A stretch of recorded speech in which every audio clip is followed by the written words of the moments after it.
네, 안녕하세요. 오늘은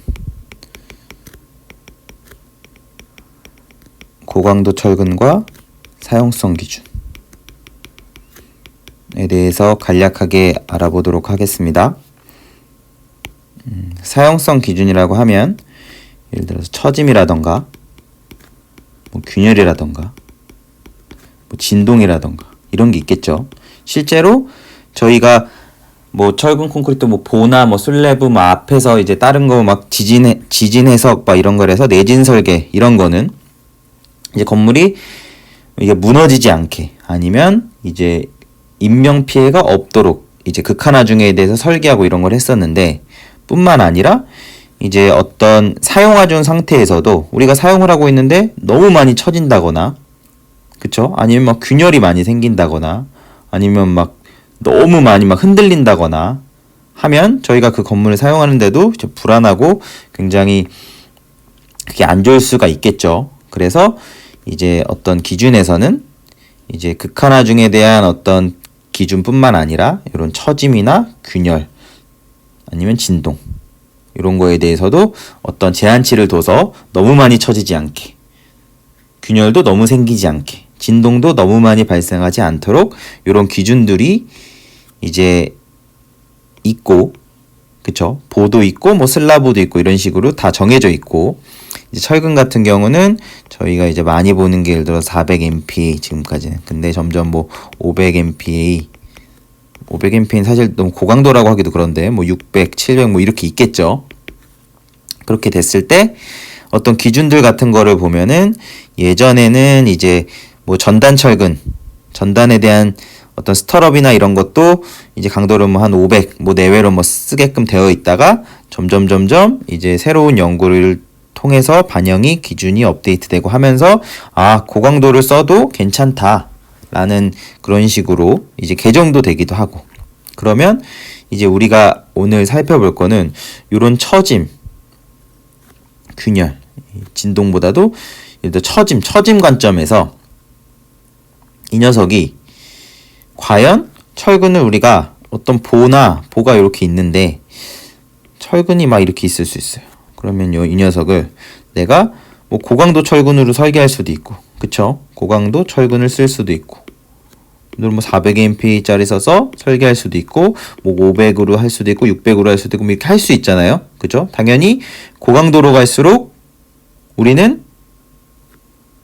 뭐가 줄어들 수 있죠? 개수를 줄일 수가 있겠죠, 실제로. 왜냐면 어떤 강도를, 우리가 모멘트 강도를 견뎌야 되는데, 그죠? MU가 MU보다, 파이 MN이 MU보다 크도록 이제 설계를 예를 들어 한다고도 해도 어떤 강도를 발현하기 위해서 고강도다, 만약에 FI가. 왜냐면 우리는 인장측 철근, 보 같은 경우에 인장측 철근은 이제 항복해서 변형이 많이 되도록 해서 연성 파괴를 유도하니까 FI가 커지면 그만큼 내가 예를 들어서 400MPa짜리를 예를 들어 350이라고 하겠습니다. 예를 들어 350짜리를 2개, 350MPa짜리를 2개 쓰는 거랑 2개 쓸 거를 내가 어떻게 할 수 있어요? 고강도를 써서 700MPa짜리 강도를 가지는 거 1개 쓸 수 있잖아요. 그쵸? 분명 더 간단하게 이제 몇 개 안 넣고도 이제 설계를 강도에 만족한다 라고 할 수 있으니까 고강도 철근 좋은 거 아니냐 라고 할 수 있는데, 항상 이제 당연히 고강도 철근에 대한 장점도 있죠. 그쵸? 어떤 거 철근이 많이 들어가는 경우에 고강도 철근 하면 서로 이 사이에 간격이라던가 여러 가지 기준들이 있잖아요. 그랬을 때는 분명 유리한 측면도 있을 거다. 근데 이제 그러면 사용성 측면에서 처짐에 대해서는 이 고강도 철근을 쓰는 게 좋을까 아니면은 조금 불리할까를 한번 생각해보고, 그게 기준에는 실제로 그렇게 먼저 첫 번째 불리할까 또는 유리할까, 고강도 철근이 사용성 측면에서 살펴보고, 이거를 기반으로 해서 실제 기준을 보고 이렇게 되는 걸 이해한 다음에 실제로 기준에도 그렇게 반영이 되어 있구나. 어떤 고강도 철근을 썼을 때는 좀 더 어떻게 해라. 라고 이런 기준들이 반영되어 있는 것까지 확인하면, 간략히 확인하면 오늘 정리할 이제 목적을 달성할 수 있을 것 같습니다. 그럼 2번은 잠시 내버려 두고 1번에 대해서 빠르게 한번 살펴보면, 철근 같은 경우는 이제 응력. 우린 항상 해석할 때, 단면 해석을 할 때 응력 변형률에서 뭐 이런 식으로 했었죠. 뭐 이제 압축에 대해서 뭐 좌굴이나 이런 걸 무시한다고 했을 때, 그랬을 때 얘가 예를 들어서 뭐 이렇게 700mPa다 라고 하겠습니다. 그리고 만약에 얘가 뭐 350mPa다 라고 하도록 하겠습니다. 그쵸? 그래서 이렇게 됐다. 여기서 살펴볼 것 중 하나는 바로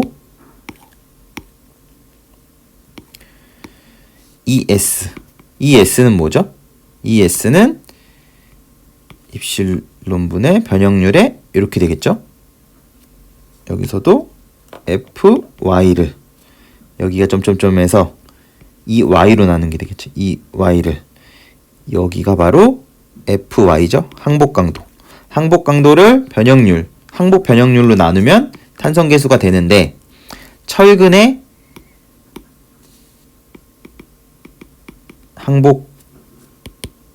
철근의 탄성계수는 동일합니다. 동일. 그쵸? 이 즉 고강도나 저강도나 기울기가 동일합니다. 그쵸? 이게 굉장히 중요한 철근의 응력 변형률에서 특징 중 하나입니다. 즉 고강도를 썼다고 해서 요 기울기가 뜻하는 게 예를 들어 강성이라고 하면 강성이 더 커지거나 하지 않는다고. 기울기가 동일하다. 그 말은 ES, 우리가 철근은 200000 MPa로 동일하다 라고 했을 때 내가 만약에 같은 어떤 응력을 내가 어떤 사용화 중에 작용할 때 내가 어떤 큰 응력을 발휘하려고 한다. 그죠?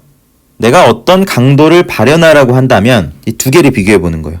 700mPa짜리를 쓴 거랑 고강도를 쓴 거랑, 아니면 뭐 예를 들어서 그 절반 정도 강도, 저강도 되는 거를 뭐 여러 개 써서 그 강도를 발현하게끔 했을 때 이 변형률 관점에서 내가 만약에 여기를 FI를 기준으로 하겠습니다. 이 녀석 정도의 강도를 발현하려면 내가 700을 만약에 발현하려고 한다. 그러면 여기가 어떻게 되죠? 탄성계수 동일하니까 0.0035가 되겠죠? 그러면 0.0035 나누기 700을 하면 이게 바로 200000이 되겠죠? 맞나요? 그죠? 7000000이니까 35에서 그쵸? 200000이 된다고요. 문제 없죠? 그쵸? 400일 때 0.002니까 그렇게 해서 0.0035 변형해야 이게 커질수록 800이다라고 하면 0.004 그쵸? 비교 0.004 언제? 800mPa를 발현하려고 하면 내가 응력을, 그런데 내가 만약에 350mPa짜리를 여러 개 썼다라고 하면 그쵸? 여기 딱 FI에 도달하는 시점이 어떻게 돼요? 예를 들어서 그 절반만큼이 0.00175가 되겠죠? 그죠? 개념상으로 그렇게 되죠.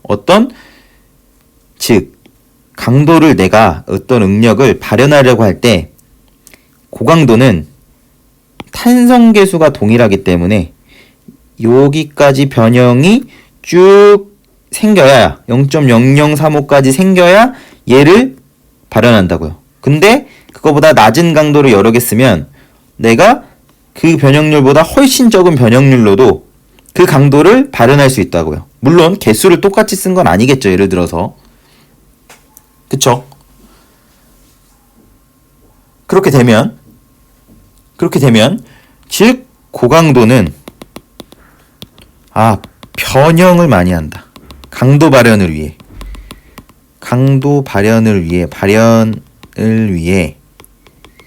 변형을 많이 한다. 그쵸? 변형률이 커진다. 그래프를 보면 변형률이 증가한다. 그쵸? 변형률이 증가합니다. 그렇겠구나. 그러면 내가 어떤 강도를 딱 발현하고 싶은데 내가 고강도를 썼다. 그러면 변형을 엄청 많이 한다는 얘기는, 그쵸? 균열이 변형을 많이 한다는 얘기는 그만큼 균열도 어떻단 얘기예요? 뭔가 물리적으로, 직관적으로 이제 그걸 떠올려 보시면 돼요. 어떤 보가 있는데 살짝 변형한 거랑 변형이 상대적으로 많이 하면 균열도 커질 거고, 그쵸? 처짐도 커질 거고. 그렇게 되겠죠? 내가 똑같은 응력, 똑같은 강도를 내가 발현하는데 변형이 많이 생겨? 그러면 균열도 그만큼, 얘가 발현하는 건 둘 다 똑같은데 처짐도 많이 생기고 균열도 많이 생긴다. 그러면 어떻게 된다? 이 사용성 기준 측면에서는 고강도를 쓰는 게 불리할 수 있겠구나라는 거라고요. 그쵸? 이 고강도 철근인데 이제 이 기울기라도 높았다면 오히려 기울기도 높아? 그러면 그 강도를 발현할 때도 적은 변형률로 여기 도달할 수 있고, 만약에 이 기울기가 훨씬 더 가팔랐다면 고강도가, 그러면 고강도가 사용성 측면에서도 또 불리하지 않을 수 있었겠죠. 근데 실제로 우리가 쓰는 철근 자체의 성질은 기울기가 탄성계수가 동일하기 때문에 내가 고강도를 써서 어떤 특정 강도를 발현하게 하려면 변형이 많이 필요하다고요. 변형이 많이 필요하다는 건 균열도 그만큼 그 강도를 발현하기 위해서 쭉 변형하면서 균열도 많이 생기고 상대적으로 처짐도 더 많이 생기겠다. 변형이 많이 생기니까, 그쵸? 그러면 사용성 기준에서는 어떻다? 불리하다. 그쵸? 그죠? 저희가 알고 있는 응력 변형률 곡선에서 그걸 한번 알아본 겁니다. 이게 첫 번째입니다. 이게 첫 번째. 그쵸? 지금 첫 번째에서 우리가 알아야 될 건, 고강도 철근 사용성 기준 측면에서 이제 고강도 철근이 좋은지, 유리한지, 불리한지를 살펴보려고 하는데, 우리가 가장 익숙한 것 중에 하나인 응력 변형률 곡선에서 어떤 특징을 가지고, 기울기, 탄성계수가 동일하다. 이 S가 동일해서 기울기는 동일하다. 그죠? 그렇다고 했을 때 그 이유 때문에 어떤 강도를 발현하기 위해, 특정 강도를 발현하기 위해 고강도를 쓰면 더 많은 변형률이 필요하다. 더 많은 변형률이 필요하다는 건 균열도 많이 생기고 처짐도 그만큼 많이 생길 거다. 그러니까 오히려 고강도를 쓰면 그거보다 낮은 강도를 여러 개 배근하는 것보다 사용성 측면에서는 불리할 수 있다는 게 첫 번째입니다. 그거를 그럴 수 있겠구나라는 거 정도를 이해하시면 이제 첫 번째 제가 말씀드리고 싶은 거는 다 전달이 될 것 같고, 이제 이거를 통해서 이 두 번째에서는 실제로 이런 불리한 것들이 기준에 어떻게 적용되어 있는지를 예를 통해서 몇 가지 기준을 살펴보면서 실제 그렇구나 라는 것까지 하면 이제 오늘 제가 전달드리고 싶은 이 주제에 대해서도 정리가 될 것 같습니다. 그럼 첫 번째 정리는 이것으로 마치겠습니다. 네, 감사합니다.